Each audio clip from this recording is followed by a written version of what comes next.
Fernando Collor é condenado a 8 anos e 10 meses de prisão pelo STF. Ex-presidente esteve envolvido em crimes relacionados à BR Distribuidora. Detenção não é imediata, pois cabe recurso à própria Corte Supremo Tribunal Federal. STF condenou nesta quarta-feira, 31, o ex-presidente e ex-senador Fernando Collor a 8 anos e 10 meses de prisão em regime inicial fechado pelos crimes de corrupção passiva e lavagem de dinheiro por esquema na BR Distribuidora.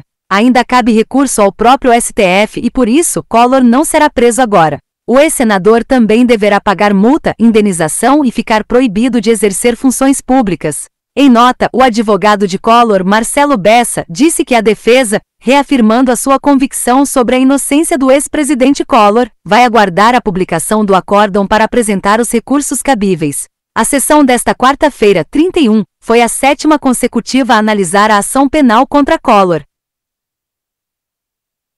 Nela, os ministros definiram a pena a ser imposta. A Corte já havia decidido pela condenação na semana passada. A maioria dos ministros entendeu ter ficado comprovado que Collor recebeu 20 milhões de reais de propina entre 2010 e 2014 para facilitar a construção de obras da UTC Engenharia na BR Distribuidora usando sua influência política como senador. Os valores passaram por lavagem para ocultar sua origem ilícita.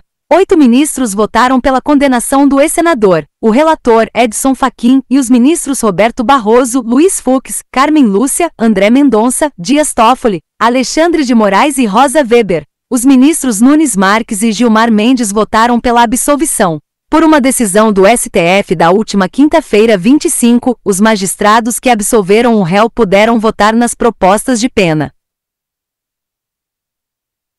Penas além da prisão, Collor foi condenado a pagar 90 dias multa, pagar 20 milhões de reais de indenização por danos morais, em conjunto com os outros 2 condenados, ficar proibido de exercer cargo ou função pública pelo dobro do tempo da pena privativa de liberdade aplicada. Cada dia multa equivale a 5 salários mínimos na época dos últimos fatos criminosos, 2014, corrigido pela inflação. A resolução final da pena acabou encampando a proposta inicialmente feita pelo ministro Alexandre de Moraes, que a Corte entendeu ser a dosimetria média. Entretanto, o relator, Edson Fachin, havia proposto inicialmente uma pena de 33 anos, 10 meses e 10 dias de reclusão em regime inicial fechado. As outras propostas de penas foram Alexandre de Moraes e Luiz Fux, 8 anos e 10 meses de prisão, André Mendonça, Nunes Marques, Dias Toffoli e Gilmar Mendes, 8 anos e 6 meses de prisão, Roberto Barroso, Carmen Lúcia e Rosa Weber, 15 anos e 4 meses de prisão. O debate sobre as penas consumiu toda a sessão desta quarta-feira, 31. Para o cálculo foi levado em conta os crimes pelos quais houve condenação. Dos 8 ministros que votaram pela condenação, 4 converteram a acusação de organização criminosa em associação criminosa, cuja pena é menor. Os outros 4 mantiveram a condenação por organização criminosa. O empate favoreceu o enquadramento no crime de pena mais branda. Ocorre que houve prescrição para esse delito de associação criminosa, ou seja, quando o Estado não pode mais condenar alguém por algum crime. Collor tem mais de 70 anos e, por isso, os prazos prescricionais correm pela metade. Na prática, os ministros propuseram penas para cada crime pelo qual Collor foi condenado: corrupção passiva, lavagem de dinheiro e associação criminosa, mas desconsideraram as atribuídas a este último delito em razão da prescrição.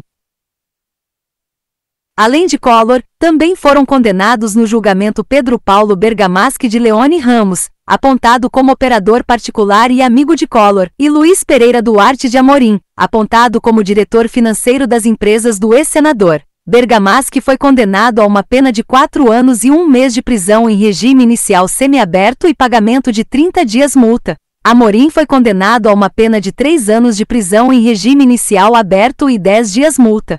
Para Amorim, o STF autorizou a substituição pena de prisão por restritiva de direitos.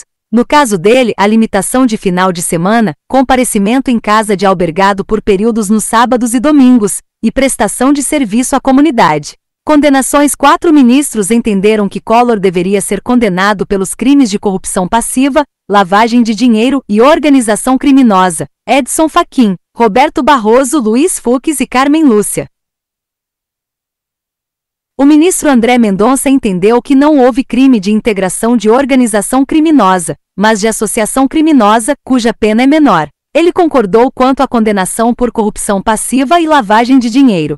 Essa posição foi seguida por Dias Toffoli, Alexandre de Moraes e Rosa Weber. Inicialmente, Moraes havia seguido integralmente o relator, votando pela condenação aos crimes de corrupção passiva, lavagem de dinheiro e organização criminosa. Na sessão de quinta-feira, 25, ele mudou o voto para enquadrar o crime de associação criminosa, no lugar de organização criminosa. O magistrado entendeu que não caberia, no caso, o enquadramento de organização criminosa, pois os fatos analisados não atendem aos requisitos estabelecidos em lei. A conduta dos 3 denunciados amolda-se ao tipo penal do artigo 288 do Código Penal, associarem-se 3 ou mais pessoas, para o fim específico de cometer crimes, afirmou. Nunes Marques votou pela absolvição para todos os crimes.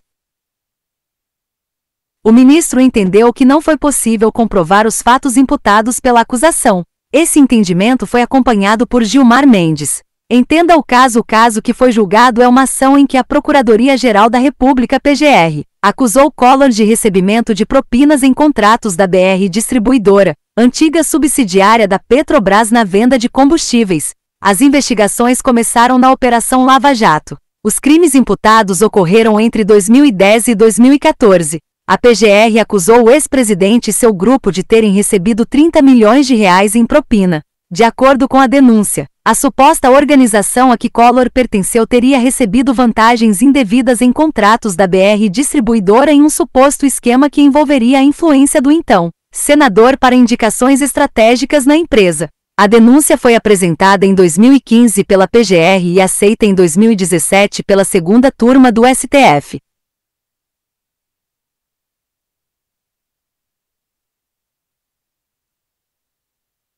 Votos conforme o relator da ação, ministro Edson Fachin. Os fatos criminosos se deram por meio da constituição de um grupo organizado, destinado à prática de crimes no âmbito da BR Distribuidora, por meio dos quais auferiram vantagem indevida de natureza pecuniária. Em minuciosa análise dos dados obtidos por quebra de sigilo bancário dos acusados, os peritos da Polícia Federal lograram reproduzir o caminho perseguido pelos valores depositados em espécie nas contas correntes de ambas as empresas e demonstrando que o destinatário de tais recursos era o acusado então senador, tendo as pessoas jurídicas utilizadas para dar aparência de licitude ao produto do delito anterior, afirmou o relator. Em seu voto, Fachin disse que, para garantir o distanciamento dos atos que levaram à obtenção das vantagens indevidas, Collor contou com a participação do acusado Pedro Paulo Bergamaschi de Leone Ramos, o qual era responsável por aproximar diretores da BR Distribuidora S.A. e representantes das sociedades empresárias dispostas ao pagamento de propina, bem como arrecadar os recursos devidos em favor do grupo. Nessa tarefa e no exclusivo interesse do senador da República Fernando Afonso Collor de Mello, atuou também o acusado Luiz Pereira Duarte de Amorim, a quem cabia o efetivo recebimento das parcelas de vantagens indevidas destinadas ao primeiro, executando ainda os atos materiais voltados à ocultação da origem dos recursos e disponibilização para posterior utilização como se lícitos fossem. Ainda segundo o relator, as provas trazidas pela acusação confirmam que Collor exercia um controle sobre a presidência e diretorias da BR Distribuidora.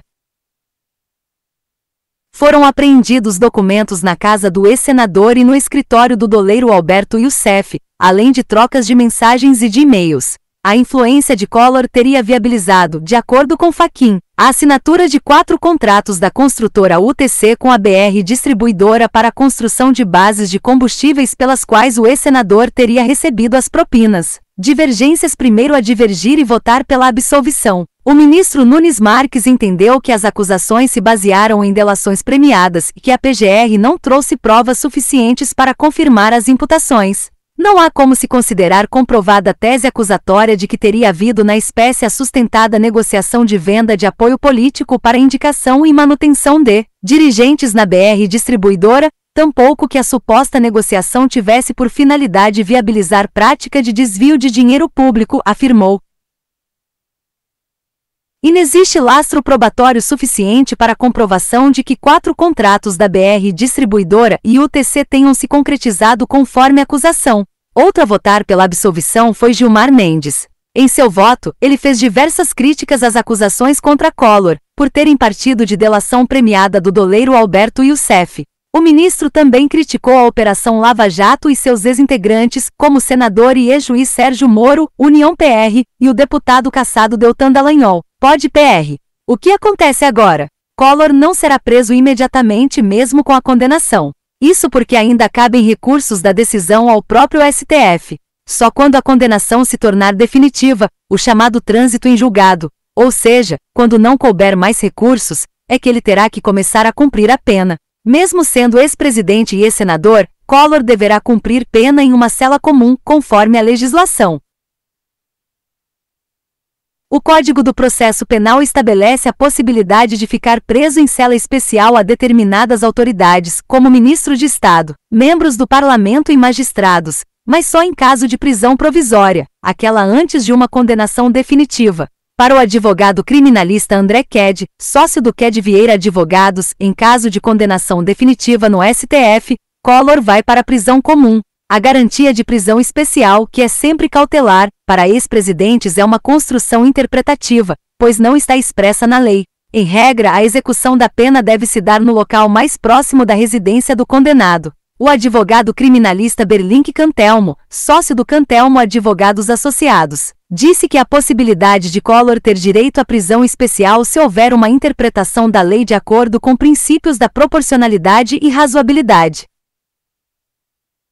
Considerando que qualquer cidadão que tenha ocupado cargo máximo na estrutura hierárquica da República tem essa prerrogativa, incluindo nessa perspectiva ex-membros do Parlamento, o que é o caso de Collor, afirmou. Cantelmo também entende que, por isonomia, o direito à prisão especial poderia ser estendido à execução definitiva de pena. A princípio, Collor não terá direito a pedir para cumprir a pena em casa. A regra da prisão domiciliar não é admitida em condenações a regime fechado. Também é preciso comprovar determinados requisitos para ter acesso a esse direito, como ter mais de 80 anos ou estar debilitado por motivo de doença grave.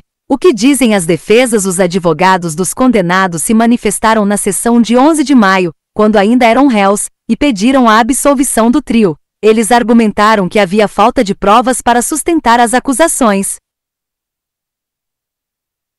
Defendendo Collor, o advogado Marcelo Luiz Ávila Bessa disse que a PGR não apresentou prova de que o político tenha feito indicações sob suspeita. O presidencialismo de coalização, muitas vezes, faz com que as forças políticas queiram participar da indicação na administração pública, e isso não constitui ilícito algum, constitui mera prática da política como entendemos, disse. Bessa também afirmou que a ação não poderia levar à condenação do ex-presidente porque não houve nenhum esforço probatório por parte do Ministério Público, e não poderia haver mesmo, porque os fatos apontados não ocorreram de forma como indicado na denúncia. A questão que me parece mais relevante é que não se pode falar de organização criminosa se os tais crimes, que o Ministério Público insiste dizer que ocorreram, não ocorreram. Se esses tais crimes que o Ministério Público insiste em dizer que houve, mas não produzem prova necessária, é porque efetivamente esses crimes não ocorreram, disse. O advogado José Eduardo Alckmin, responsável pela defesa de Pedro Paulo Bergamaschi, disse que as condutas imputadas ao cliente foram construídas por dedução, um tanto quanto construída na base de impressões e lações. Agora, era necessário ter essa prova de que esses valores que ele recebeu eram efetivamente destinados a pagamento de uma propina, e os elementos colhidos na instrução não permitem essa conclusão, declarou. São delações premiadas, as pessoas dizem que simplesmente ouviram dizer. Prova de ouvir dizer não é prova. Quem ouviu dizer não é testemunha, não tem conhecimento do fato. Já o advogado Milton Gonçalves Pereira, na defesa de Luiz Pereira Duarte de Amorim, disse que ele é inocente, um homem simples que não tem atividade político-partidária, que não transita nos círculos de poder, que jamais exerceu mandato político, tampouco teve qualquer tipo de designação para que mantivesse reuniões com parlamentares, servidores da BR Distribuidora, jamais teve qualquer contato com empreiteiros de construtoras. Era dever do Ministério Público demonstrar, sem sombra de dúvida, que Amorim tinha ciência e consciência dessa suposta solicitação de vantagem indevida. Como condená-lo sem que tenha prova cabal e inequívoca?